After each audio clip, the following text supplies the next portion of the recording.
आज से हम जो टॉपिक शुरू करने जा रहे हैं वो है, पहले तो बुक जो है वो है कानून शहादत ऑर्डिनेंस। ये पार्ट 5 का थर्ड पेपर होता है हर दफ़ा पंजाब यूनिवर्सिटी की तरफ से। इसका टॉपिक आज जो हम करेंगे वो है कॉम्पिटेंसी ऑफ विटनेस। तो साथ ही हम करेंगे नंबर ऑफ विटनेस। ठीक है, नंबर ऑफ विटनेस मीन कि कितने नंबर होने चाहिए जो गवाह है किसी भी जुर्म के लिए अगर वो गवाह बनकर आते हैं तो। अब दुनिया के जितने भी लीगल सिस्टम है उनमें जो विटनेस है या जो एविडेंस है उसकी बहुत ज़्यादा इम्पोर्टेंस है, क्योंकि कोई भी विटनेस या कोई भी एविडेंस किसी शख्स की जान छुड़ा भी सकता है और किसी मुजरिम को उसके नतीजे, उसका जो रिजल्ट है, जो उसने एक्ट परफॉर्म किया है, उसकी सज़ा भी दिलवा सकता है। ठीक है। कानून शहादत ऑर्डिनेंस इसलिए बनाया गया है कि एक शख्स अगर विटनेस बनकर आ रहा है तो उसको जांचा जाए, पड़ता है उसकी जांच पड़ताल की जाए ताकि पता लग सके ये शख्स फ्रॉड तो नहीं है। अगर वो शख्स फ्रॉड निकल आया तो अगर वो फ्रॉड निकलता है तो उसकी वजह से एक शख्स जिसको इंसाफ मिलना चाहिए वो गलत तरीके से उसको इंसाफ वो फंस जाएगा और उसको इंसाफ नहीं मिलेगा। अगर उसको इंसाफ नहीं मिलेगा तो जो लीगल सिस्टम है उस पर काफी ज्यादा इम्पैक्ट पड़ेंगे। उसको फ्रॉड करार दिया जाएगा, उसको गलत समझा जाएगा, कोर्ट सिस्टम को इस काबिल नहीं समझा जाएगा कि ये इंसाफ फराहम कर सकता है। ठीक है। इसीलिए ये जो लीगल सिस्टम है इसने एक मिलकर एक कानून बनाया पाकिस्तान में जिसका नाम है कानून शहादत ऑर्डिनेंस 1984। जो भी शख्स आएगा उसको अच्छी तरह से जांचा पड़ताला जाएगा इस तरीके से। अब इसका जो रेलिवेंट प्रोविजन है वो आर्टिकल 3 है कानूनी शहादत का, जो कि हमें बताता है कम्पिटेंसी ऑफ विटनेस के बारे में। और आर्टिकल 17 जो है कानूनी शहादत का वो हमें बताता है नंबर ऑफ विटनेस कितने होने चाहिए जो कि किसी भी जुर्म के लिए पेश हो रहे हैं। तो अगर वो गवाह बनकर पेश हो रहे हैं तो कितने गवाहान होने चाहिए।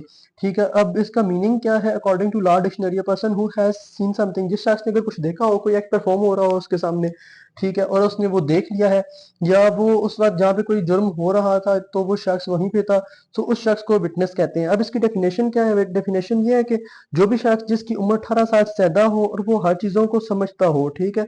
अब जो जिसकी उम्र 18 साल है मतलब वो एक मेच्योर पर्सन हो और हर चीज़ों को समझता हो, उसकी दिमागी कंडीशन जो है खराब ना हो, बिल्कुल ठीक हो, सुनता हो, समझता हो, और वो ऐसी मतलब पावर में भी ना हो जिस तरह के ब्रिटिश है, ब्रिटिश किंग है कि उनको सजा नहीं दी जा सकती, ऐसी पावर में भी ना हो, ऐसे सॉवरेन भी ना हो, और ना ही डिप्लोमेटिक कम्युनिटी उनको मिल जा सके। जिस तरह के डिप्लोमेट्स होते हैं दूसरे मुल्कों में जाते हैं तो उनको कम्युनिटी मिलती है कि उनको सजा नहीं दी जा सकती, उनका एफआईआर नहीं हो सकती, उनको कोर्ट कचहरी में नहीं लाया जा सकता, या उनसे कोई भी गवाही उनकी मर्जी के बगैर नहीं ली जा सकती। तो वो शख्स भी ना हो और वो हकायक से पर्दा उठा सके, वो चीज़ों को समझते हो और हकायक से पर्दा भी उठा सके, और establish evidence before the court, और वो कोर्ट के सामने पेश हो सका, अपनी गवाही दे सके।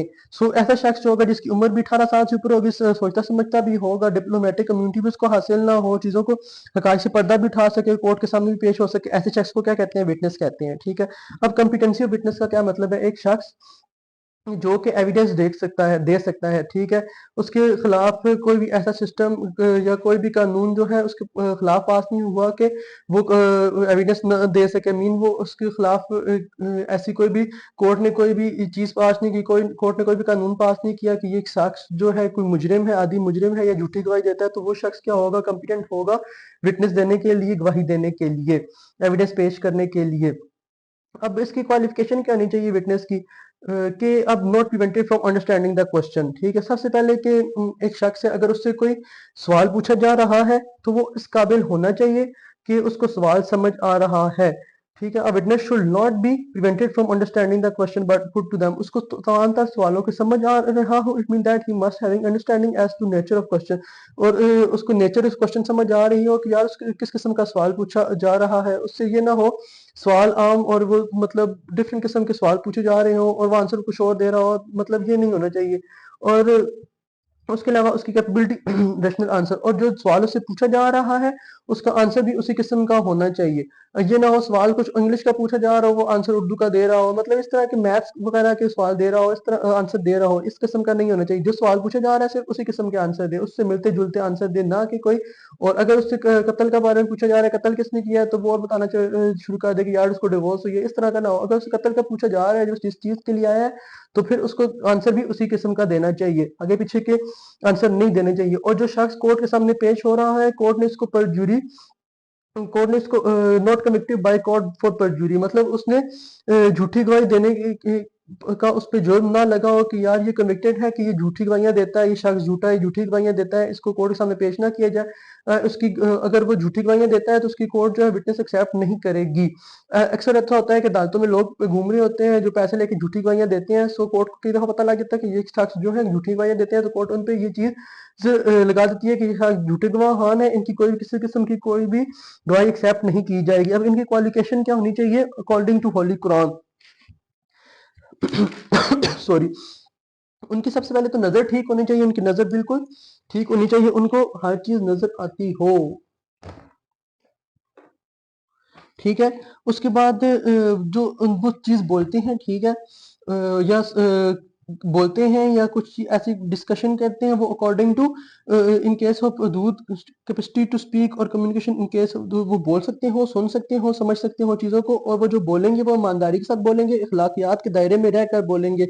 अब हदूद और किसास के केस में जो भी शख्स आएगा विटनेस बन के एविडेंस देने के लिए या एविडेंस पेश करने के लिए, जो भी शख्स आएगा वो मर्द होना चाहिए, उसके ऊपर झूठी गवाही का इल्जाम ना लगा हो कि वो झूठा गवाह है, गिविंग फॉल्स है, झूठे सबूत देता है, सब्जेक्ट टू एक्सेप्शंस, ठीक है।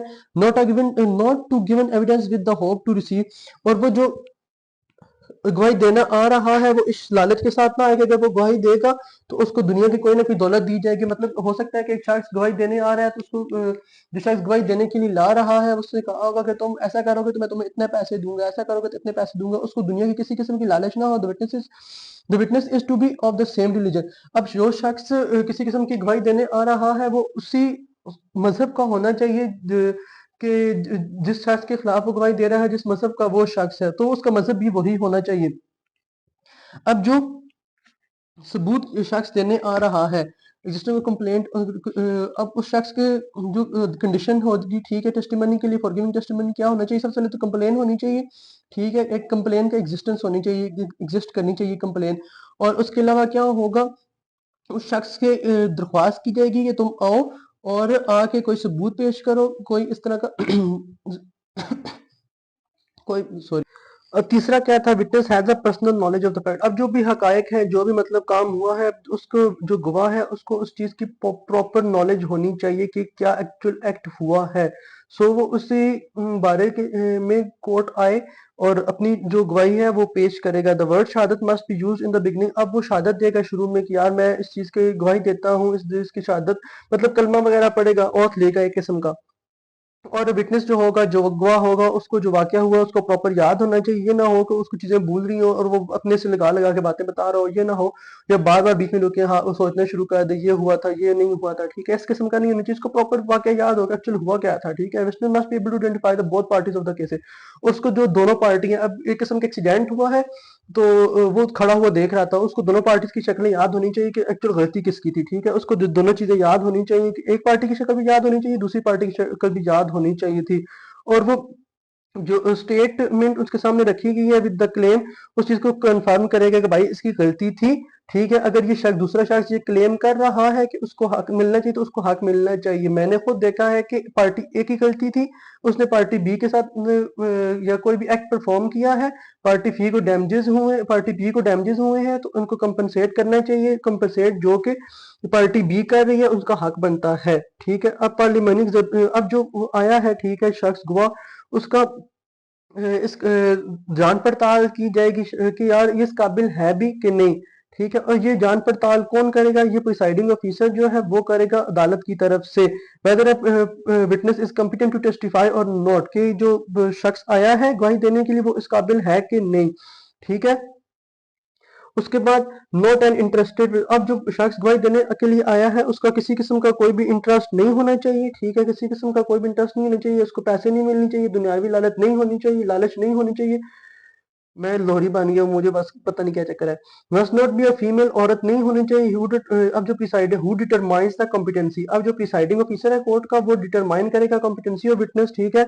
और जो दूसरी पार्टी होगी उनके पास, जो डिफेंडेंट पार्टी है जो कि आई है खुद को डिफेंड करने के लिए, उनके पास ये प्रॉपर राइट होना चाहिए, राइट है कि वो जो विटनेस बनकर आया है उसको अपनी बातों में उलझा सकें और उसको गलत करार दे सकें, ठीक है। और ये जो case in such a case the objection can be raised at any time during the trial, और ट्रायल के दौरान जो ऑब्जेक्शन है किसी वक्त भी कोई भी पार्टी रेज कर सकती है, और पार्टी बी के पास प्रॉपर राइट है डिफेंडेंट के पास कि वो उठे और कहे कि भाई ये गलत बोल रहा है, हम इस चीज को साबित कर सकते हैं, और अगर ये बात वो कहेंगे तो उनको ये चीज साबित करनी पड़ेगी।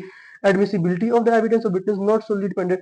अब जो वो गवाहियां पेश करेगा वो सिर्फ उसी शख्स की कि सोलली मतलब अकेले उस शख्स पे इंसार नहीं करेगी। Competency of the witness the person may be competent witness under article 3 yet his evidence may be admissible if he does not speak to fact but to opinion। अब जो शख्स आया है, ठीक है, उसको अकॉर्डिंग टू फैक्ट ही बोलना चाहिए, कि जो चीज उसको पता है वो ही बोलना चाहिए, ठीक है, जो चीज उसने देखी है वो ही बोलना चाहिए। ये ना कि एक वो आके कहना शुरू कर दे, विटनेस बनकर तो आ गया, लेकिन वो आके कहना शुरू कर दे मेरे अंदाजे से, मेरे अकॉर्डिंग के, मेरे उसके ज़हनियत के मुताबिक ये हो सकता है, ये नहीं, ठीक है। बस वो चीज़ उसने जो देखी है वही वो आकर बताएगा। अब disqualification for being a witness. अब अकॉर्डिंग टू होली प्रॉफिट सल्लल्लाहु अलैहि वसल्लम, तीन शख्स जो है वो गवाही नहीं दे सकते। एक जो छोटा बच्चा है, ठीक है, एक जो पागल है, दूसरा जो शख्स सोया हुआ है, तीसरा, ठीक है, जब तक वो जाग नहीं जाता। तीन शख्स जो है गवाही नहीं दे सकते। मतलब सोया हुआ से ये भी हो सकता है कि वो उस कंडीशन में नहीं है, वो मतलब कोमा वगैरह में चला गया, या कुछ भी हो सकता है, ठीक है। तीन शख्स जो है वो गवाही नहीं दे सकते, ठीक है। Unable to understand. अब सबसे पहले जो है अकॉर्डिंग टू जो कानूनी शहादत का एक्ट है उसके मुताबिक तीन शख्स जो सॉरी कौन शख्स जो है जो गवाही नहीं दे सकते। कौन शख्स है जो गवाही नहीं दे सकते? जो कि बातों को समझ नहीं सकता। अगर उससे सवाल पूछा जा रहा है, हाँ भी बताओ कि कत्ल किसने किया है, और उसको ये चीज समझ नहीं आ रही, वो बह रहा है, ठीक है, या उसको आंसर नहीं देना आ रहा है, या आंसर वो गलत किसी और चीज का दे रहा है, तो वो शख्स जो है वो गवाही के काबिल नहीं है इनके ऊपर। और उससे सवाल पूछा जा रहा है कि भाई बताओ कत्ल किसने किया, तो वो बता रहा है कि भाई मैं कल उधर गया था, मैंने ये किया था। जो रश उसको जो सवाल पूछा जा रहा है उसने वही आंसर देना है। अब जो झूठा शख्स है वो भी नहीं दे सकता। जिस शख्स पे कानून ने ये चीज उसको कन्विक्ट कर दिया है, उसको मुजरिम करार दे दिया है कि यार ये शख्स जो है मुजरिम है किस चीज का, ये झूठी गवाहियां देता है उस चीज की भी, या झूठी गवाहियां देता है इस चीज की हम एक्सेप्ट नहीं करेंगे, गवाही इस बंदे की गवाही हम एक्सेप्ट नहीं करेंगे, ये विटनेस बनकर नहीं आ सकता, इसके तमाम तरह एविडेंस जो है वो झूठे हैं। पागल शख्स की भी, ठीक है, गवाही नहीं कबूल की जाएगी। जिस शख्स का अब रिलेशन होगा डिफेंडेंट सॉरी एप्लीकेंट्स के साथ, ठीक है, तो उस शख्स की भी कोई भी एविडेंस कबूल नहीं किया जाएगा, ठीक है। अब अगर उसका कोई इंटरेस्ट है, ये वो आके कह रहा है चाचे का बेटा आ रहा है और कह रहा है मैं इसके चाचे का बेटा और मैं गवाही दे रहा हूँ कि भाई ये जमीन इसी की है, या इसके साथ जुल्म हुआ है, तो शख्स की कोई भी, हाँ अगर चाचे का बेटा कोई ऐसा सीन हुआ चाचे का बेटा वहां पे देख रहा था, तो वो तब उसकी गवाही कबूल की जाएगी, अदरवाइज उसकी गवाही कबूल नहीं की जाएगी। अब जो शख्स एक और शख्स है जिसकी गवाही कबूल नहीं की जाएगी, जिसको करार दिया गया कि वो झूठा है, जिसको शुरू से झूठा समझा जाता है, ये झूठ बोलने के लिए उसको मशहूर है, उसकी भी गवाही कबूल नहीं की जाएगी, ठीक है। अब हम बात करेंगे नंबर ऑफ विटनेस कितने होने चाहिए। नंबर ऑफ विटनेस जो है, जो हरबा या थेफ्ट है, ठीक है, उसमें नंबर ऑफ विटनेस होने चाहिए तकरीबन दो। मेल मुस्लिम होने चाहिए जो कि अडल्ट हो, ठीक है, मतलब 18 साल से ऊपर हो। Other than the victim of the theft, जो विक्टिम ना हो, मतलब एक शख्स है जिसकी चोरी हुई है, ठीक है, वो दो भाई हैं और वो दोनों भाई गवाही देने आ गए, तो उनकी गवाही कबूल नहीं की जाएगी, बल्कि ऐसे शख्स की गवाही कबूल की जाएगी, दो शख्स की गवाही कबूल की जाएगी जो कि गली में कहीं खड़े थे और उनने चोरों को जाते हुए देखा, या इस किस्म का, ठीक है। जो विक्टिम है जिनके साथ जुल्म हुआ है, जो एक्चुअल मतलब इंजर्ड जिनको इंजरी पहुंची है, उन शख्स की गवाही कबूल नहीं की जाएगी, बल्कि और उसके अलावा कोई भी शख्स हो सकता है जो कम्पिटेंट है गवाही देने के लिए। जिना और जिना बिल जबर में कौन कौन शख्स गवाही दे सकते हैं? एविडेंस ऑफ बाई फोर, जो चार मुस्लिम है, मेल ऑफ इंटीग्रिटी, ठीक है, चार मुसलमान मर्द जो है उनकी गवाही कबूल कर जाएगी। कजफ में दो शख्स जो है मर्द जो है उनकी गवाही कबूल की जाएगी। ऑफेंस ऑफ ड्रिंकिंग, उसमें भी दो मुस्लिम मर्द जो है उनकी गवाही कबूल की जाएगी, ठीक है। उसके बाद competency of child deaf dumb और लिनेटिक, ठीक है। अब जो बच्चा है, ठीक है, उसकी नो एज, जो बच्चा आया है उसकी भी गवाही कबूल की जा सकती है, लेकिन उसके लिए कुछ ना कुछ कंडीशंस हैं, क्योंकि बच्चे की गवाही अगर कबूल कर ली जाएगी तो बच्चा तो भाई बच्चा है, वो किसी शख्स के लिए अगर किसी लालच में आकर उसने कोई गवाही दे दी तो क्या हो सकता है, किसी के साथ भी कोई भी जुल्म हो सकता है, ठीक है। इसलिए एज जो बच्चे की बताई गई है, no specific age of children has been mention in Qanun Shahadat ordinance, जो बच्चे की स्पेसिफिक एज है, किसी किस्म की एज मेंशन नहीं की गई। अब बच्चा जो 18 साल से नीचे ही होगा, सो अगर वो इस काबिल है, बोलने के काबिल है, तो 18 साल तक अगर वो बच्चा है तो इस दौरान जितनी भी उम्र है वही बताया नहीं गया कि कौन सा कितनी उम्र का बच्चे करार दिया गया है, मतलब बच्चे की अब क्या बात कर सकते हैं। Who determine the competency of it is a court who determine the whether a child appearing before it is as a witness competent to give evidence और नॉट। तो अब जो कोर्ट है वो ये चीज डिटरमाइन करेगी या बताएगी कि यार ये जो बच्चा कोर्ट के सामने आया है ये कॉम्पिटेंट है या नहीं। फॉर दिस इट में हेल्ड अप, अब इसके लिए इंक्वायरी होगी। ठीक है, बच्चे की विटनेस को कबूल करने के लिए, गवाही को कबूल करने के लिए it is also desirable that the court should always record its opinion after the parliamentary inquiry. So court जो है जब बच्चे से इंक्वायरी के लिए सॉरी बच्चे की इंक्वायरी करेगी और वो इस चीज पर आ जाएंगे कि बच्चा इस काबिल है, तो वो जो भी रिजल्ट पर पहुंचेंगे वो उस चीज को रिकॉर्ड करेंगे। Evidence should be accepted with care. जो भी वो बच्चा अपने एविडेंस पेश करेगा, ठीक है, उनको तस्दीक करने के लिए relied upon unless it is corrupt. जो बच्चा अपनी गवाही पेश करेगा जब तक उस गवाही की तस्दीक नहीं होगी उसको एक्सेप्ट नहीं किया जाएगा।